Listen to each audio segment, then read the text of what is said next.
girls' night, so I think all the guys were like, "Is Alex doing anything?" I didn't hang out with anybody. I just stayed No, home. it's filled. Yeah, Dude, we're live. and we're live. Hello, welcome to another episode of Movie Mood. I'm your host, Alex Van Horn, I'm your co-host, John Alberto. or full partner host, Yeah, equal. we're full host. Yeah. I'm just Um. sick of the ride. Yeah. Yeah, we're talking the best movies. It's been a while since we've done one, but we're talking the best movies of 2023 so far. Yeah, and I feel like it's been a pretty good year so far. It's been a great year. Yeah, Yeah, it has been a great year, and I think there's still more movies to come, but yeah, this is a good time to talk about them because of we're like halfway through the year, and there's already been some great movies. hmm hmm So yeah, that being said, what are some movies that have stood out to you so far this year? Yeah, so we were both talking about this earlier, but I changed up my list a little bit, but we kind of both had the same similar movies on our list. And I figured we could start kind of like from the bottom and go to the top because everybody's kind of talking about one of the ones that's going to be on the top, and right now Yeah, the Barbenheimer thing is happening, so we could kind of talk about that a little bit. yeah, Um, absolutely. yeah. Mm. So going from the bottom of number 10, my number one is my number 10 is probably Gerard Butler's Plane. Oh, interesting choice. I know I have a space in my heart for Gerard Butler. I haven't had the opportunity to see it yet, but It's I'm great. glad to Hey hear it's babe, in the I'm top 10. podcasting. Oh, you're good. We're podcasting, yeah. Go away. No, I'm just kidding. No. Um but yeah. It's great. Yeah, I've watched it twice. It's just a pretty good, like, I feel like since London's fallen and the Geostorm, stuff like that, like the Gerard Butler movies have a certain place in my heart, and they're fun. They're not great, but yeah, I liked Plane. Plane was good. Wasn't as fun as the other ones, but it was definitely it's a it's a good fun ride. Yeah, good. Good plane ride. Yeah. Yeah, I think we'll probably have more to say as we get higher on our list for sure. But for me, my number 10 was Reality. Yeah. Yeah, it was a Max movie actually. Hmm. Um, that was just really a taut thriller. It was, yeah. I loved it. Yeah. That was also on my list. It's a great movie. It's cool how I guess it's a real transcript that they take the dialogue from, and it feels very Yes. like it's a weird, it's basically almost like a documentary, but the way that they how like it's not like movie dialogue, it's like real dialogue for the most part, and real people talking, and there's so much like awkward back and forth that just kind of builds that makes it into like almost like a better thriller. Oh, I loved that one super awkward FBI agent. Do you know Hmm. do you know which one I'm talking about? I think so. Yeah. Yeah, yeah. Yeah. Hmm. It would be like if we made a podcast and then actors played us doing the podcast. Yeah, That's a what little that, bit. yeah, that's what that movie kind of reminded me of. Definitely, Yeah. definitely. Yeah, if you had, yeah, Matthew Modine and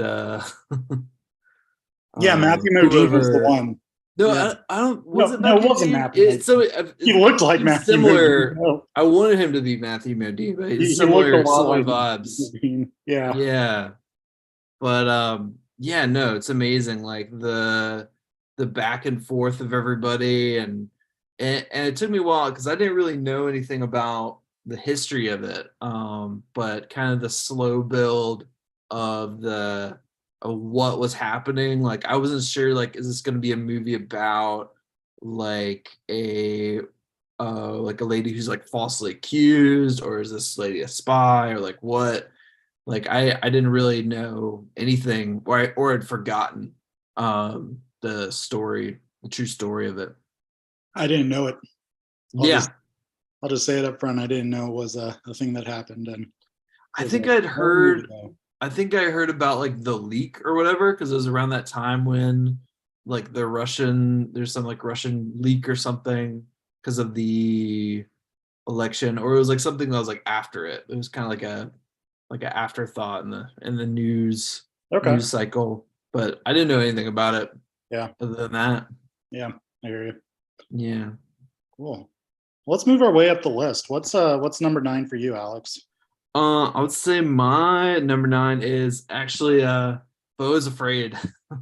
Oh, you have made some changes to your list. Okay. Yeah, I think so. I think Beau is Afraid is like it's not. I don't think it's a well. It's kind of a conundrum, like because it's a very frustrating movie to watch, and it's very like hard. It's very long, and you don't really. It's not like a normal movie. It's very much like an art film. But I don't know if it worked for me, but just the fact that I was thinking about it, um, like so hard for months later, I was like, maybe this will be one of those movies like 10 years from now, it'll be a cult classic. But now everyone's just confused. Yeah, I know it didn't really resonate with a lot of people. No, yeah. Yeah, and on your recommendation, I actually didn't go see it. Yeah. Yeah. So I think I would recommend it now, but I would say I think the first hour or maybe hour and 30 minutes, there's a certain point I feel like where it uh like I don't know if it was good anymore. I was just kind of like, I don't know if this works for me. I'm kind of done with it. But the first 30 hour and a half or so is pretty amazing, pretty like funny in a dark comedy way and like a messed up way. what But I was just don't the know. what was the issue with it? Was it the pacing? Was it the plot? I What didn't think at one point you just felt like it was trying too hard, or it was like trying too hard to be like artsy, or like try to be this certain art film that it wasn't, or you weren't prepared for it to be. And then also the character of Beau is kind of a conundrum. Like you don't really like him that much, but you like feel bad for him, and then Bo you're not Walking sure. Phoenix? Yeah, and you're just not sure. Like he almost feels like not a fully developed character, I guess. Yeah, But gotcha. and then there's like a section where it turns into a cartoon, and once it starts turning into a cartoon, I was kind of I was like, I don't know. But I mean, I think maybe uh the movie might grow on people. Like we might like we might figure out what it means, I feel like, or not. I don't know. Who knows? Yeah, It's one worth talking about, though. It's one that definitely. stuck with you. So Yeah, and Ari Aster doesn't make like I mean his movies have like there's several depths to them, I feel like, and he's a great filmmaker, so mm. something's up. I know when I first saw Midsummer, I hated Hmm. it, and Yeah. now it is one of my absolute favorites. So, Oh yeah. I love that movie. Hmm. Maybe Bo is Afraid will grow on you over time. I think so, and there are parts of it that I liked when I saw it. Like I thought it was weird because I thought it was like extremely funny in the beginning, and I was like trying not to laugh. Well, actually, I think I was laughing in the theater, but it was like messed up. Like it was like dark comedy stuff. So, Mhm. like there's certainly aspects I liked that I kept coming back to, but I don't know. Maybe I'll watch it again and let you know. Sure. What was your number 10? My number 10 was Reality. My number 9, Oh, though, right, right. is bearing in mind I've seen like 11 movies that were 2023 releases. So I Yeah. have generally positive feelings about most of these movies. Mhm. So number 9, I ended up putting Indiana Jones and the Dial of Destiny. Oh, nice. Um, as I've watched other movies since then, other summer releases, it's going further and further down my list. And I think by the end of the year, it probably won't be even close to hitting the top 10. Yeah. But really, the two things that I like about it are um, the first sequence of the movie, which is a digitally de-aged Harrison Ford. And I know Yeah. there's controversy about de-aging and things of that nature, but it worked for me. That scene worked for me. And then I also really think James Mangold is a better director working today. Yeah. Yeah. Some of his other movies, Walk the Line, Ford versus Ferrari, are some of my favorite biopics, except for one that might be higher on this list later today. Yeah. Yeah. Yeah, I like James Mangold. I just recently watched, well, actually maybe a year ago, watched Identity from back in the day with John Cusack. That's a pretty crazy um psychological thriller. That's kind of funny in a messed up way too. But Yeah. yeah, I do have an interest to see it, but not like a super hardcore interest in seeing Indiana Jones just because it's not, you know, Stevie Spielberg behind the wheel, but I would like to see it just out Mhm. of curiosity. Yeah. I would Nice. wait for it to come to Disney Plus, honestly. Yeah, Yeah. true. Yeah. What about your number 8? My number 8 is after this one, all the rest are movies that came to theaters, but number 8 Mhm. is an Apple TV movie, and it is Tetris, Oh yeah. um, which is very fun, Mhm. very funny. And one of my favorite actors working today is Taron Egerton. I Yeah. think I think he is really, really good in everything that he's in. Mhm. Some other movies I was in are like the Kingsman movies and Rocket Man, which is the Elton John biopic. Mhm. And Right. and Yeah. and for some reason, I felt this way about Robert Pattinson earlier in my life. He's one of those actors that, like, if I see he's in a movie, I'm gonna go out of my way to check it out. Yeah. Yeah. Yeah, he's kind of like not a huge big star, but he's definitely in some good some big movies, some vehicles. Yeah, the Kingsman is pretty awesome, pretty Yeah. fun. I haven't seen Tetris yet, but I've heard good things. I've heard it's very fun. And Apple TV does really good stuff. So yeah, Yeah, Apple TV was the first streaming service to get a Best Picture winner that's right with Coda. with Coda. Yeah. Yeah, Coda was good. Yeah, Coda I'll was have to, good. I'll have to check that out. Coda was good. Yeah. What about you? My number 8 is also Reality. Reality was great. Okay. Um, it's interesting that a lot of the movies, not all the movies, but a lot of the movies that I chose are kind of movies that would be in theaters for like a week or 2 weeks and then like immediately to streaming. They're not movies that kind of stick around for a while. But my number 7 is a movie called 1001. What's that about?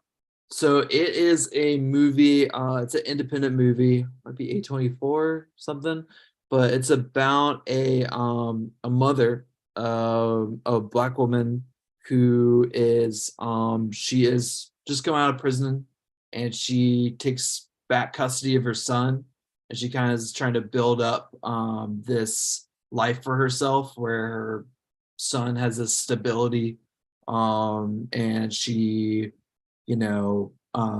gets back with her ex-boyfriend, is trying to like create this life for herself.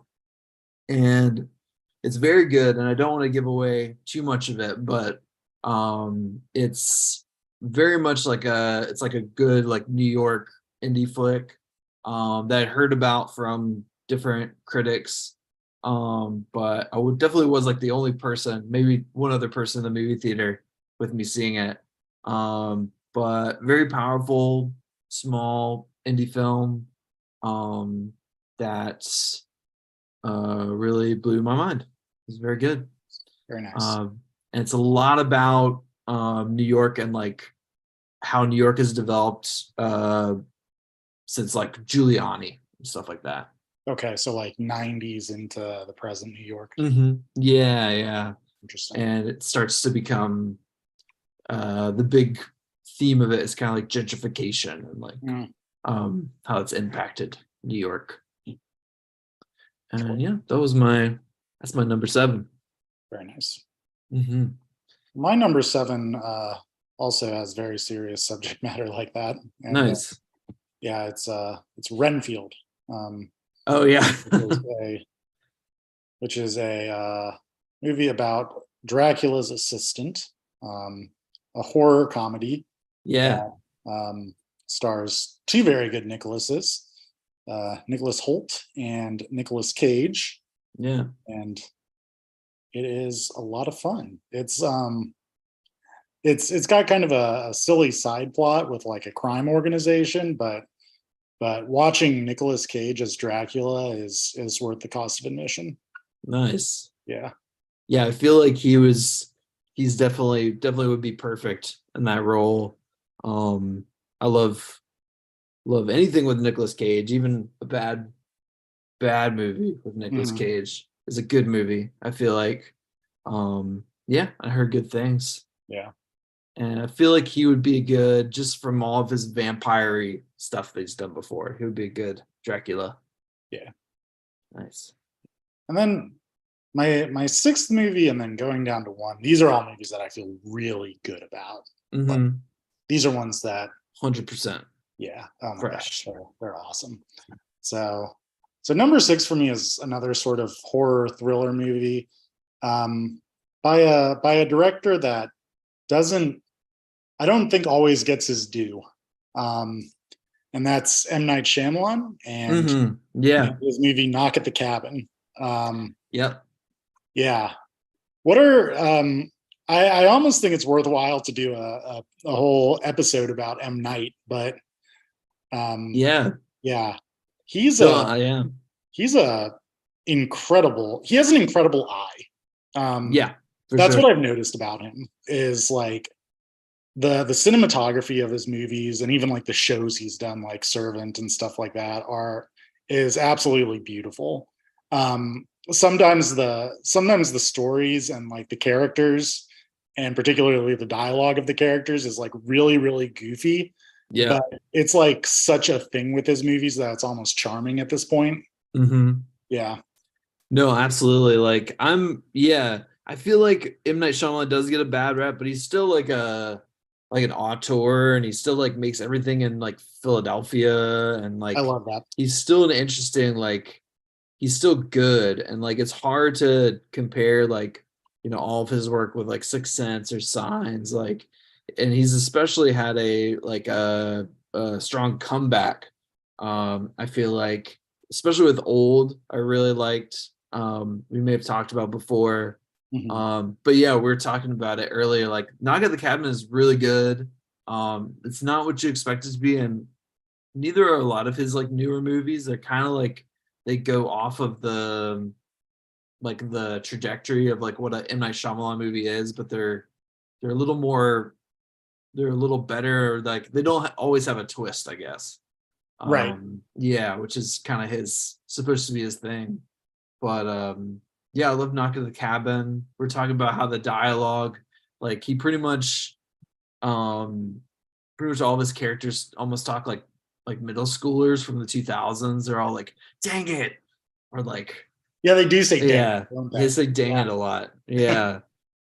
Which is fun, but it is kind of like endearing now at this point. Like, oh, all right. It really is endearing. It Mm-hmm. like his movies, most of them. I know kind of between like the late 2000s, like after The Village into like the early 2010s, it was his movies were really kind of iffy and spotty, but Yeah. like in general, they're a lot of fun and they are very endearing. Yeah. Yeah. Yeah, he still makes. I feel like yeah, with Old and Knock at the Cabin, it feels like he's getting better. He's kind of getting back into his groove. a little bit, and also with Split and The Visit, which are, I mean, he's kind of like underrated now at this point, and I would rather go see one of his movies than a Marvel movie now. Oh, for sure. Yeah, Yeah, he's definitely one of the ones that I go out of my way to see his movies. yeah, for Yeah, sure. yeah, Yeah, I want him to make a good movie. yeah. So I guess number was a six. Yep, that was my six. Um, yeah. Well, my number six. Hold on. Did I do 11? I think I might have done 11. Nope. Okay, so my number six is had to make sure my count was right. And I might put this higher is John Wick 4. Okay. Yeah. Yeah. hmm Yeah. I am behind the game on John Wick. I need to watch hmm them. Yeah, they're interesting. Like I feel like at least the first one and the third one and especially the fourth one, like they're very good action movies, but they can like veer into like too violent. And even my dad will watch it. He's like he feels like it has school shooter vibes when he oh dang. but no, I think personally they are very violent, but especially with the first one and the fourth one, I think that they are very good and they're very good, have some of the best like action scenes in movies. Yeah. And I don't know, they're very like absurd and very fun. But I feel like the fourth one for me was the best. I felt like it kind of like topped all the rest, especially with the ending and the way they set it all up. Um, it's yeah, it was a So you, fantastic so action you, movie. I loved it. so you feel like the franchise is getting better and better? Yeah, and you felt like it was gonna end on the third one, and the third one was kind of good. Second one I feel like is probably my least favorite. I feel like it's too gratuitous and like doesn't really have a plot. But yeah, I feel like especially with the fourth one, it really kind of is like a high watermark. I felt Mhm. like, Nice. yeah. Yeah, it's really nice to see Keanu Reeves getting his due because it Oh, he's the just seems best. like it just seems like he's like just like a genuinely cool person. Yeah, I think he seems like a really nice guy, and like even when you're watching these scenes when he's like slaughtering like 20 people, like whatever, like with his AR-15 and like karate chops, like when I see that, I'm kind of like, wow, he probably worked like a month on setting up that scene with other people, and like yeah, it seems like he but for me I look at it as like the context of like how they made this, they orchestrated this crazy stuff. Right. Yeah. Right. Yeah. But I think yeah, John Wick 4 is amazing. Also, sometimes some very highbrow stuff that they reference. They reference Lawrence of Arabia a lot in John Wick 4 and Buster Keaton and John Wick 3. So Nice. there's some stuff going on. Yeah. Cool. Yeah. Yeah. That takes us to number five. Takes us to number five, and I've got one that a lot of people probably like at number five. Got a Spider-Man Across the Spider-Verse. Right. The second one. Yeah, yeah, the second one, the one that came out this year. I think Yeah. in a there are still good superhero movies out there. Mhm. I think we've gotten so kind of inundated with like Mhm. just like Marvel movie after Marvel movie after DC movie after Marvel movie Yeah. that there's it's easy to forget that there are still some gems out there. And I wouldn't really call this a hidden gem or anything like that. I think it's getting a lot of due, and I think it's likely going to win the Oscar for best animated feature. Yeah.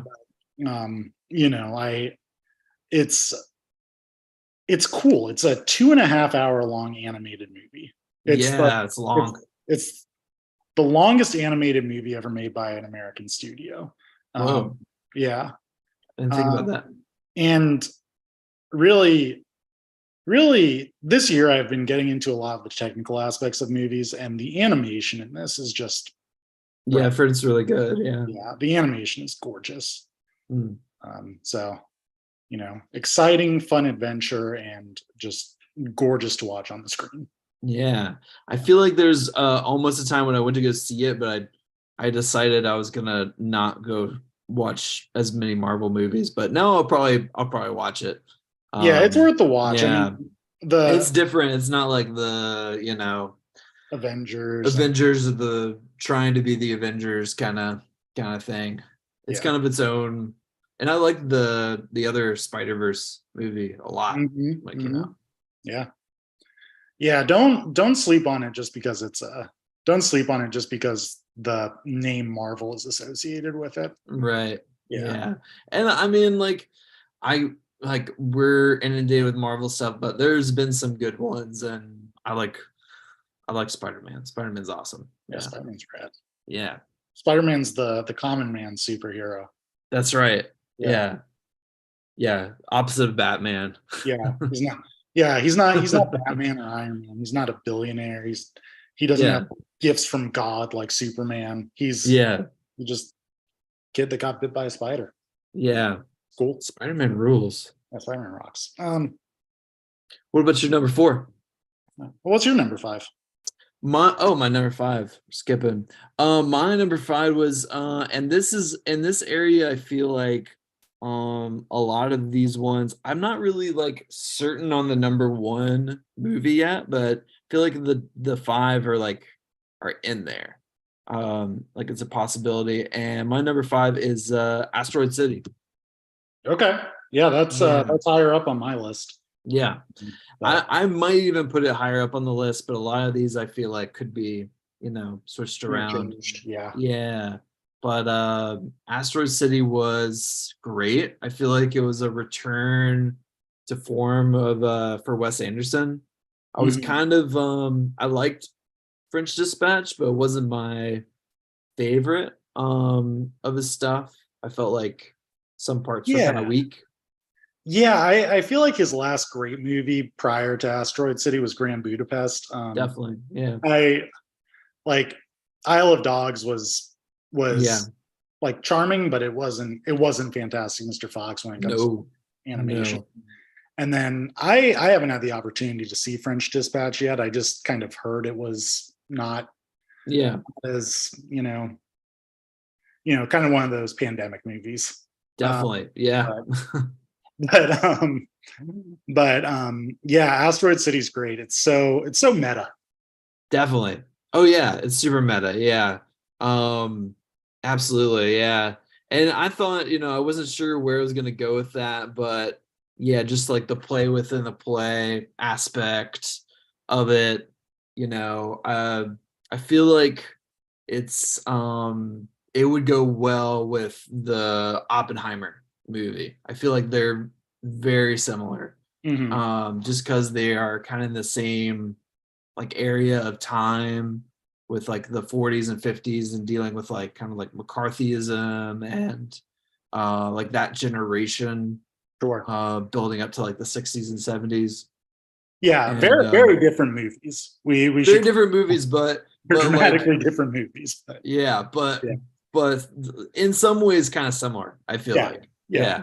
Like I've like they both go into black and white, both are about atomic bombs, sort of, Yeah, and the government.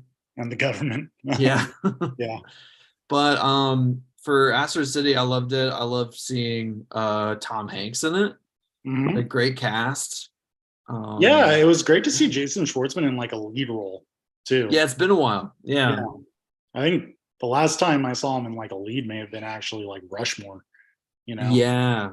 I And know he always pops in Wes Anderson movies, but yeah. yeah, Yeah, he's a great. I can't think of the last time he was the lead either. But he's like one of the Wes Anderson standbys. yep, Yeah. yeah. It's a shame we I, didn't have a Wilson brother in Asteroid City. Oh, I know, yeah. yeah, It's kind of like set in Texas. You would think one of them would be there. right.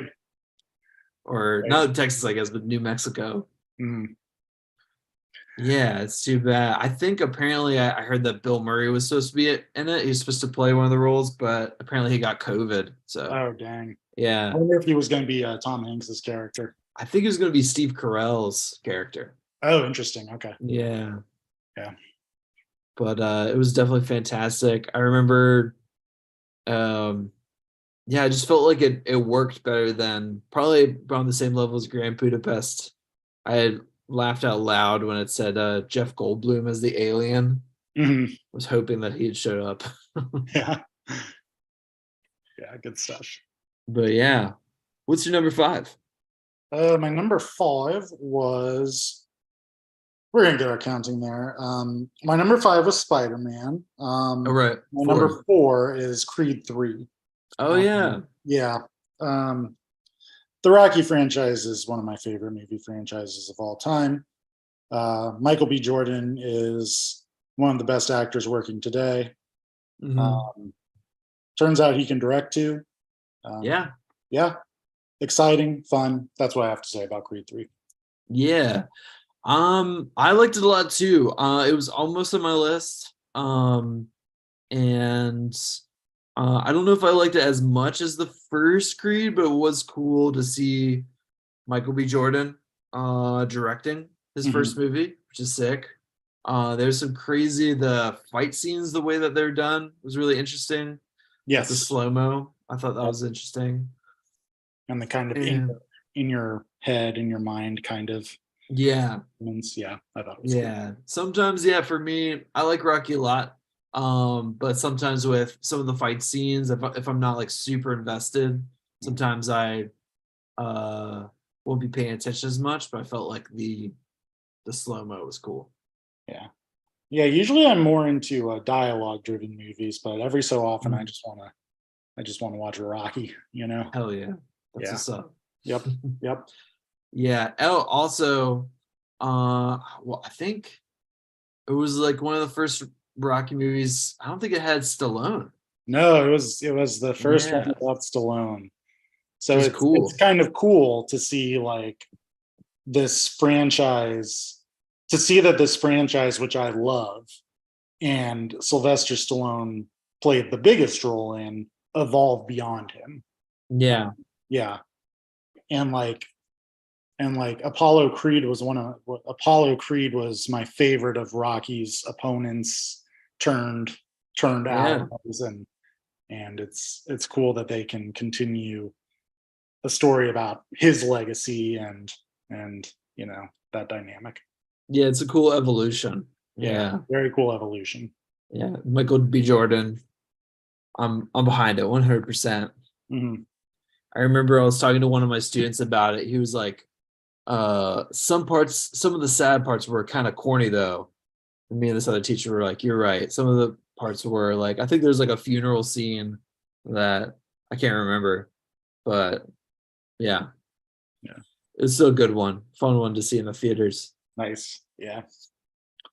All For right. my number four, I put a movie. So the next two movies, I was checking. Technically, they're from 2022, but because they were on the film festival circuit for like a year, they came out limited in 2023. So I'm gonna count them as 2023 movies. Okay. And this one was called Showing Up, starring Michelle Williams, directed by Kelly Reichardt. And I'm a big fan of movies by Kelly Reichardt. I don't know how to say her last name. I'm probably messing it up. But she's really cool. She's like a very I feel like a very important indie filmmaker that's working today.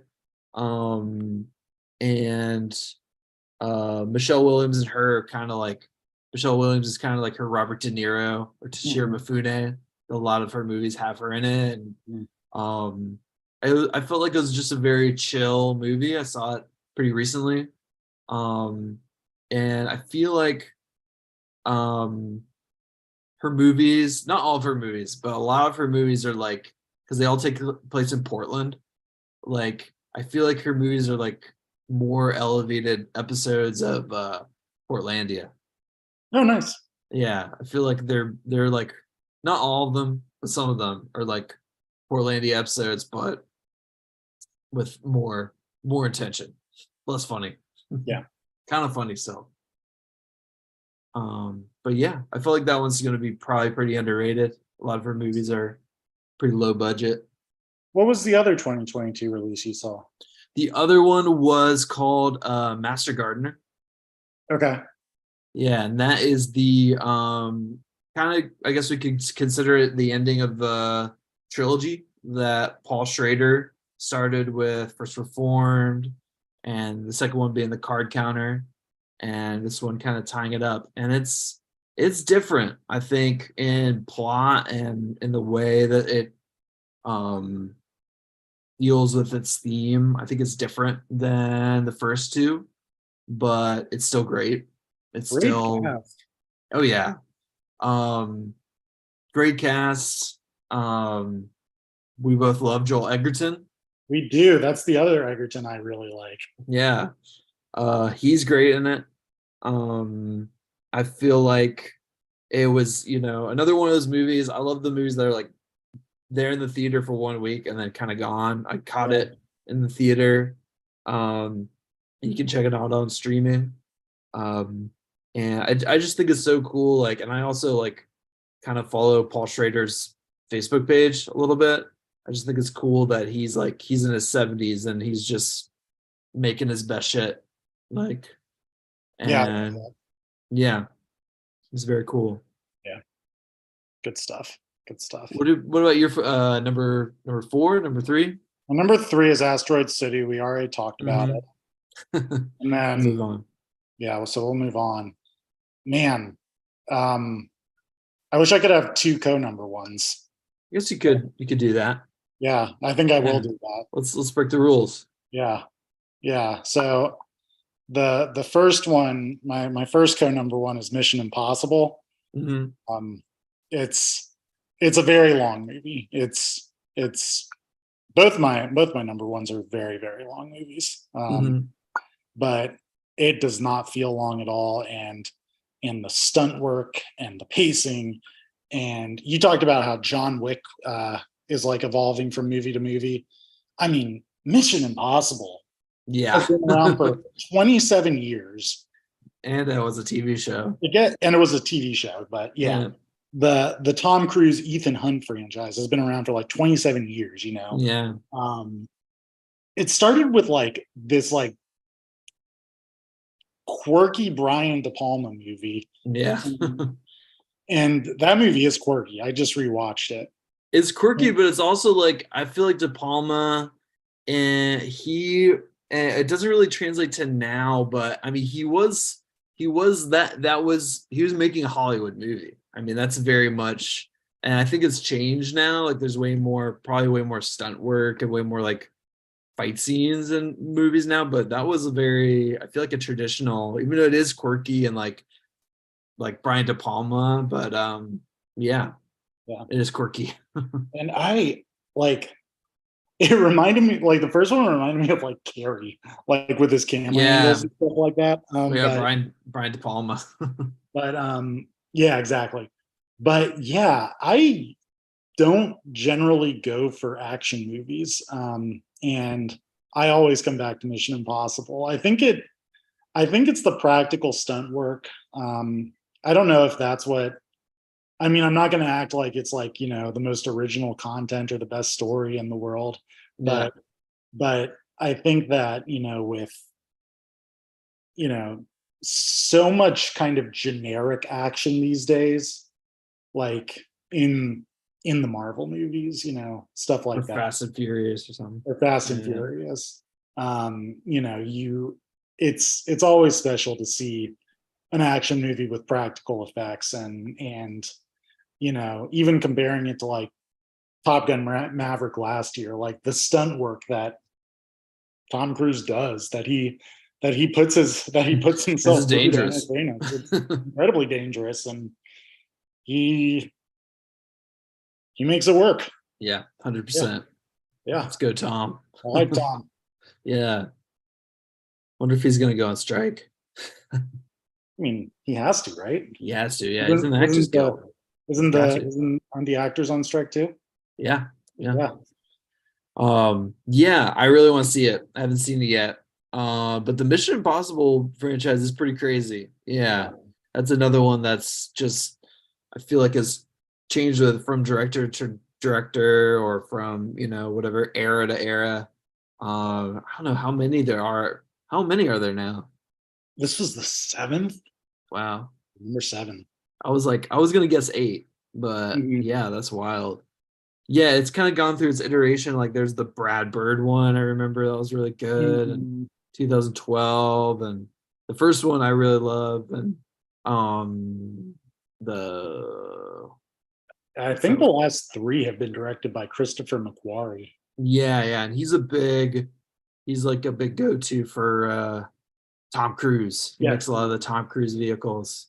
yeah. And yeah, I feel like since we all live in this like digital world, and there's all these video game stuff, like it's I think audience want to see the crazy real stunts, like from Mad Max Fury Road and stuff like Mhm. that. So it's cool, but I'm a little concerned for Tom. I'm hoping that he won't hurt himself.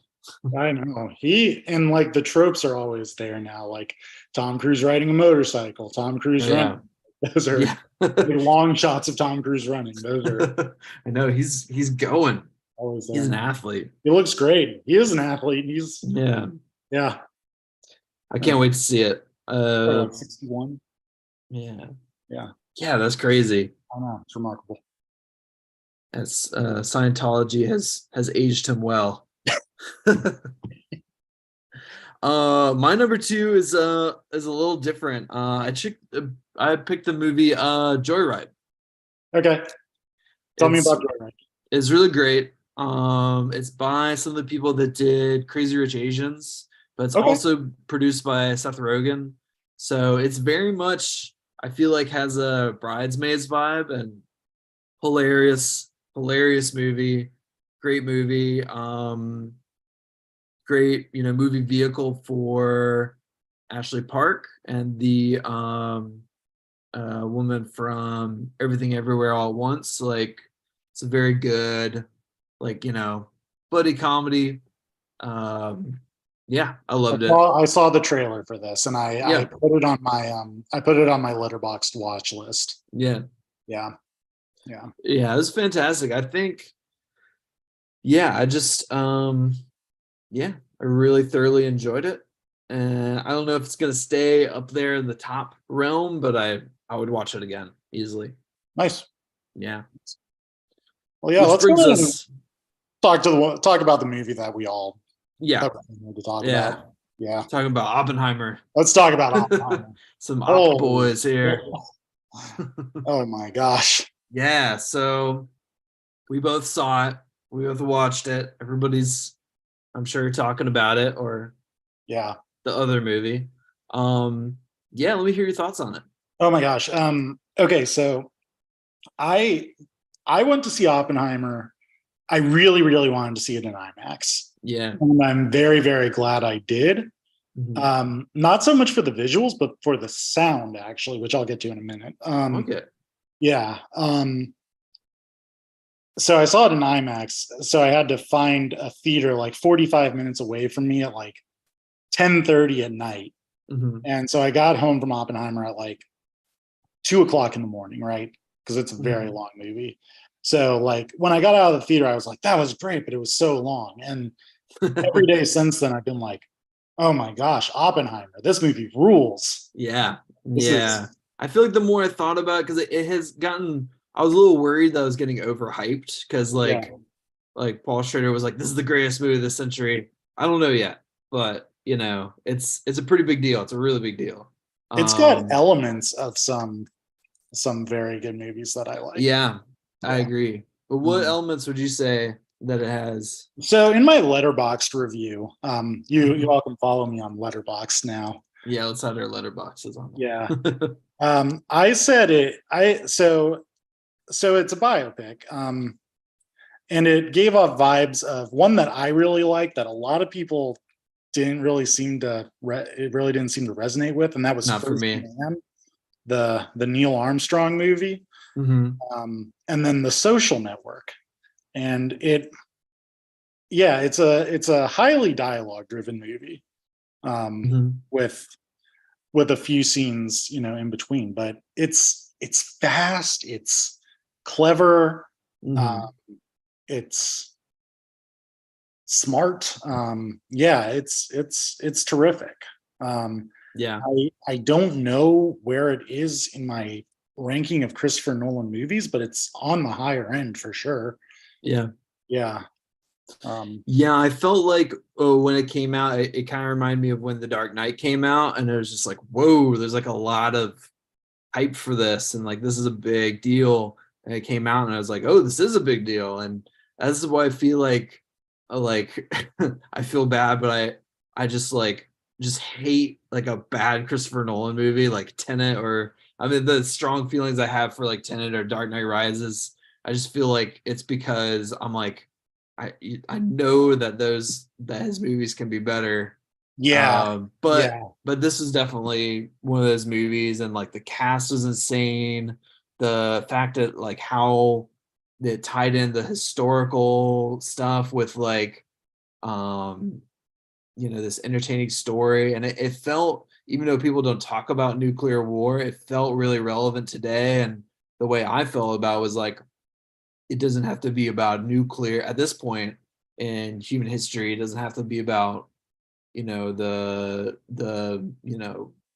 Mhm. it doesn't have to be nuclear war. It could be any other kind of human endeavor that destroys itself, Exactly. like Just AI the or idea of something, whatever. yeah, sure. Something just Mhm. like that, you know, was designed for one purpose and then just snowballs Yeah.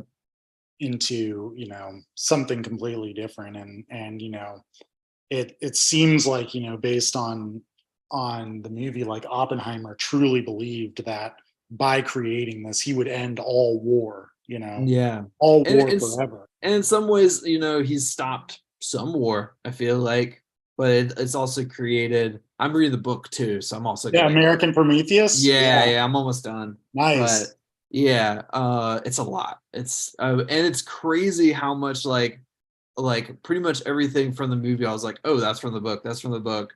And there are even some small moments that I won't spoil anything, but some stuff that I noticed in it that I was like, wow, that's really interesting the way visually he conveyed that. Because in the book, it's a paragraph where it's like, this could have happened, but we don't know. But Mm, like in the way he did it, it left certain things open to interpretation. And it's a lot. Like it's one of those movies you probably, I mean, I'll watch it again and get more out of it. And yeah, a lot of ideas. Like I thought part at the beginning was really cool when he was, meeting with all the intellectuals, and then toward the end. You know what movie it kind of reminded me of? And I don't, well, it didn't remind me of First Man, but I don't like First Man. Well, I do. It's fine, but I what's don't wrong with care. you? I just don't care about First Man. Dude, First Man's Uh, fantastic. yeah, it is good. And as you know, my dad also is obsessed with First Man. Oh, Yeah, your it dad probably has is excellent underrated. taste. Yeah. But actually, I thought it kind of reminded me of The Aviator a little bit, Ah, with Howard Hughes. And I was reading something where Christopher Nolan said that he got interested in it because he was writing a Howard Hughes movie. And then Martin Scorsese made The Aviator, so he dropped it. And that's kind of where apparently, so I was like, oh, that kind of makes sense. mhm. But there's a lot of like technically and like that is really interesting. And like I thought there's references to some pretty like for a giant Hollywood movie, references to Hiroshima Mon Amour in the scene where I thought my favorite scenes were the speech, the last speech at Los Alamos. Oh my god. Um it just kind of like embodied American nationalism, and I was just like, oh, like this is so like a reaction to Trump, and as a reaction to like just all that. That's what I felt. And then, right after he goes and talks to Truman, and, Truman just seems like he's totally like not getting where Oppenheimer's coming from. And it just almost seems like, um, yeah. And what a cast, like, you know, Oh my just god, what a cast! Like, yeah, yeah, crazy. it's crazy. You've got like recent Oscar winners like showing up for like a For a minute and second. a half. Like, you've got Rami Malek in there. You've got Casey Affleck in there. Oh yeah, yeah. Like, It was kind of funny how it was like a who's who of like who's like the really good actors and even some of the very underrated actors like or Jason you know Clarke. some of who are the best directors like Ben Safdie is Yeah, showing up for a major part of that movie. It was interesting. Like yeah, Jason Clark, yeah. who we're fans of. For all the listeners and viewers, I'm a huge Jason Clark fan. Yeah, Why? I can't tell you, but he's I some good like him. stuff. Yeah, he was very he was not likable in this one. No, he was He was not. really annoying. Man, and I think there is a very, very real possibility that that Cillian Murphy, Emily Blunt, and Robert Downey Jr. all end up with Academy Award nominations. Yeah, yeah, it's possible. They're really, really great. Yeah. Yeah, I think you're right. Mm. And you know, best director Christopher Nolan. We'll see. Um, Great and screenplay. oh yeah, yeah, it was amazing. I think Christopher Nolan kind of gets underrated as a writer sometimes, but No, yeah, um, you know, he always likes to play with time, that's and his big thing. yeah, it made sense in this one. Like sometimes it doesn't always Yeah. make sense. Like, don't get me wrong, I love Dunkirk, like I Mhm. really do, but I don't necessarily think it's better because of what he does with the timing in that movie. Yeah. Like I get that it's like taut and like tense, but like I think it could have been a great movie without that.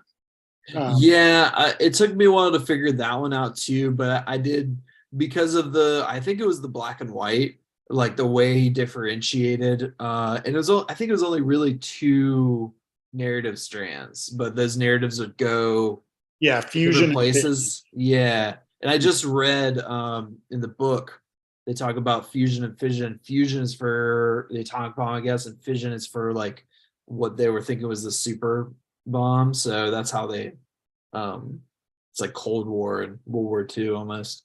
Interesting. Yeah, I didn't took me a while to figure that out too, but also you don't really need to figure it out like Dunkirk because there's like three narrative strands in Dunkirk, and but it worked for me. I really liked both of them. Um, Yeah, I did too. yeah, I did too, and I liked when it got to the point in Oppenheimer's life where those kind of came together. yeah, yeah. Yeah. There's a lot of stuff like in the book. Um, it like it talks about the history, but it always talks about like little parts where it could be like this is kind of veering into conspiracy theory. Like we don't know if this is true, but and there are interesting ways that he evokes that Mm. using the like visual medium. It's very, very interesting, I thought. Yes. And plus I felt like Ben Safdie in it. I felt like that was one of my favorite things is It like was how cool to see much him. yeah, and also like he is him being in it, I was like I almost feel like I'm watching like it's fusing like it's a Safdie brothers movie and of course it's not, but you know. They do make good movies though. Yeah. So one It, of the I have to ask you, because you saw it uh regular in Paragon. 35. Yeah, Yeah. yeah, yeah. Mhm. Digital Um, 35, yeah. how was the sound in your theater? Like, were you able to Oh, yeah. understand the dialogue, everything like that? Absolutely. Yeah. And like a lot of the stuff with the sound was still there. Yeah, the surround sound was still, you know, amazing with the feet stomping that they would come Hmm. back to. And oh yeah, it was amazing. Oh, Yeah, also, did you feel like there was a very overt There Will Be Blood reference? I might have missed it, It's like but at the very beginning, like I felt like they played like the exact same when they introduced like New Mexico. I was like, oh wow, this is like very There Will Be Blood Yeah. stamped on it. But Makes me want to. Yeah, between that and Asteroid City, I want to go to New Mexico. yeah, it sounds beautiful. Yeah. Yeah. Yeah, it seems cool. Mm. And I think they actually filmed Asteroid City in Spain. So Yeah. we already been there. Yeah, I've been to Spain. Yeah. Oh, I don't need to go back. Yeah, no, I saw everything I need to see in Spain.